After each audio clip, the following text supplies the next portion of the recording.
wabarakatuh. Perkenalkan, nama saya Oktaviosa Putri dari kelas 10 MIPA 4. Di sini saya akan menceritakan sebuah kisah hikayat yang berjudul Bunga Kemuning. Dulu kala terdapat seorang raja yang mempunyai 10 orang putri yang cantik-cantik. Si raja diketahui bagaikan raja yang bijaksana, namun dia sangat padat jadwal dengan kepemimpinannya. Sebab itu dia tidak sanggup buat mendidik anak-anaknya. Istri si raja yang telah wafat kala melahirkan anaknya yang bungsu, sehingga anak si raja diurus oleh inang penjaga. Putri-putri raja jadi manja serta bandel. Mereka cuma bermain di danau.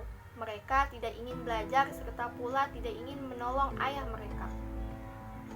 Pertengkaran kerap terjalin di antara mereka. Ke-10 putri itu dinamai dengan nama-nama yang unik. Putri sulung bernama Putri Jambon, adik-adiknya dinamai Putri Jingga, Putri Nila, Putri Hijau, Putri Kelabu, Putri Oren, Putri Merah Merona, Putri Biru, Putri Ungu, serta Putri Kuning. Pakaian yang mereka gunakan juga bercorak sama dengan nama mereka. Dengan begitu, si raja yang telah tua bisa mengidentifikasi mereka dari jauh. Walaupun kecantikan mereka nyaris sama, sang bungsu Putri Kuning sedikit berbeda. Dia tidak nampak manja serta bandel. Kebalikannya, dia senantiasa riang serta tersenyum ramah kepada siapapun. Dia lebih suka bepergian dengan inang penjaga daripada kakak-kakaknya. Pada suatu hari, raja hendak berangkat jauh. Dia mengumpulkan seluruh putri-putrinya. "Wahai anak-anakku, saya hendak berangkat jauh serta lama. Oleh-oleh apakah yang kalian mau?" "Saya mau perhiasan yang mahal," kata Putri Jambon. Saya ingin kain sutra yang berkilau-kilau," kata Putri Jingga. 9 anak raja memohon hadiah yang mahal-mahal pada ayahanda mereka. Namun lain halnya dengan Putri Kuning. Dia berpikir sejenak, kemudian memegang lengan ayahnya. "Ayahanda, saya cuma mau ayah kembali dengan selamat," katanya. Kakak-kakaknya tertawa serta mencemoohkannya. "Wahai anakku, sangat baik perkataanmu. Pasti saja saya hendak kembali dengan selamat serta kubawakan hadiah indah buatmu," kata si raja. Tidak lama setelah itu, raja pun berangkat. Sepanjang si raja berangkat, para putri terus menjadi bandel serta malas. Mereka kerap membentak inang penjaga serta menyuruh pelayan supaya menuruti mereka. Sebab padat jadwal menuruti permintaan para putri yang rewel itu, pelayan tidak pernah membersihkan halaman istana. Putri Kuning pilu melihatnya, sebab halaman merupakan tempat kesayangan ayahnya. Tanpa ragu, Putri Kuning mengambil sapu serta mulai membersihkan halaman itu. Daun-daun dirontokkannya, rumput liar dicabutnya, serta dahan-dahan tumbuhan dipangkasnya sampai apik. Semula inang penjaga melarangnya, tetapi Putri Kuning senantiasa berkeras mengerjakannya. Kakak-kakak Putri Kuning yang memandang adiknya menyapu, tertawa keras-keras. "Hei, lihat, tampaknya kita memiliki pelayan baru," kata Putri Biru. "Hei pelayan, masih terdapat kotoran nih," ucapnya lagi sambil melemparkan sampah. Halaman istana yang apik kembali acak-acakan. Putri Kuning diam saja serta menyapu sampah-sampah itu. Peristiwa tersebut terjalin berulang-ulang hingga Putri Kuning keletihan.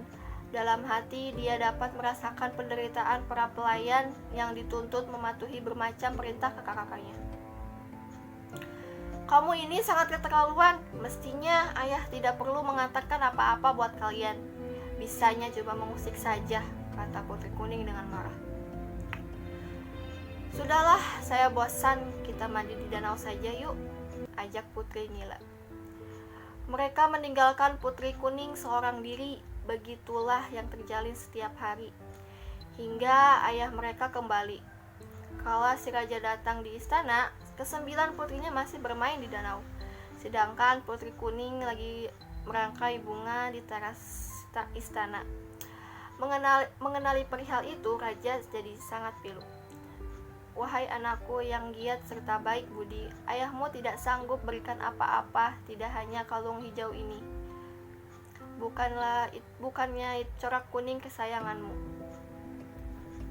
Raja memanglah telah mencari kalung batu kuning di berbagai macam negara, tetapi barang itu tidak sempat ditemuinya. "Sudahlah ayah, tidak kenapa, batu hijau juga menawan. Amati, serasi benar dengan bajuku yang bercorak kuning," kata putri kuning dengan lemah lembut. "Yang berarti ayah telah kembali, hendak kubuatkan teh hangat buat ayah," ucapnya lagi. Kala putri kuning lagi membuat teh, kakak-kakaknya berdatangan. Mereka ribut mencari hadiah serta silih memamerkannya. Tidak terdapat yang ingat pada putri kuning, terlebih menanyakan hadiahnya. Keesokan harinya, putri hijau memandang putri kuning mengenakan kalung barunya. "Wahai adikku, bagus benar kalungmu. Sepatutnya kalung itu jadi milikku, sebab saya merupakan putri hijau," katanya dengan perasaan iri. "Ayah memberikannya padaku, bukan padamu," sahut putri kuning.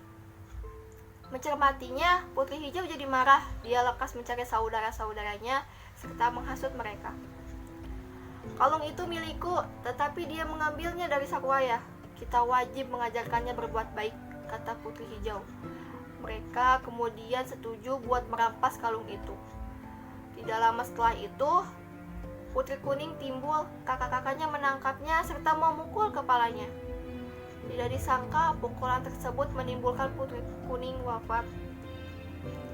"Astaga, kita wajib menguburkannya," seru putri jingga.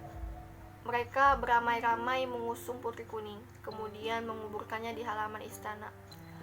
Putri hijau turut mengubur kalung batu hijau sebab dia tidak menginginkannya lagi. Sewaktu raja mencari putri kuning, tidak terdapat yang diketahui kemana putri kuning itu berada. Kakak-kakaknya juga diam 1000 bahasa. Raja sangat marah. "Hai para pengawal, cari serta temukanlah putri kuning," teriaknya. Berhari-hari, berminggu-minggu, berbulan-bulan, tidak terdapat yang sukses mencarinya. Raja sangat pilu. "Saya ini ayah yang kurang baik," katanya. "Biarlah anak-anakku kukirimkan ke tempat jauh buat belajar serta mengasah budi pekerti." Hingga dia juga mengirimkan putri-putrinya buat bersekolah di negara yang jauh. Raja sendiri kerap termenung-menung di halaman istana, pilu memikirkan putri kuning yang lenyap tidak berbekas. Suatu hari tumbuhlah suatu tumbuhan di atas kuburan putri kuning. Si raja heran melihatnya. "Tumbuhan apakah ini? Batangnya bagaikan jubah putri, daunnya bundar berkilau bagaikan kalung batu hijau, bunganya putih kekuning-kuningan serta sangat wangi. Tumbuhan ini mengingatkanku pada putri kuning. Baiklah, kuberikan nama dia Kemuning," kata raja dengan bahagia. Semenjak seperti itu, bunga kemuning memperoleh namanya. Apalagi bunga-bunga kemuning dapat digunakan buat mengharumkan rambut. Batangnya dibuat untuk kotak-kotak yang indah. Sebaliknya, kulit kayunya terbuat dari bedak. Sehabis mati juga putri kuning masih membagikan kebaikannya. Itulah cerita dari bunga kemuning. Sekian dari saya. Wassalamualaikum warahmatullahi wabarakatuh.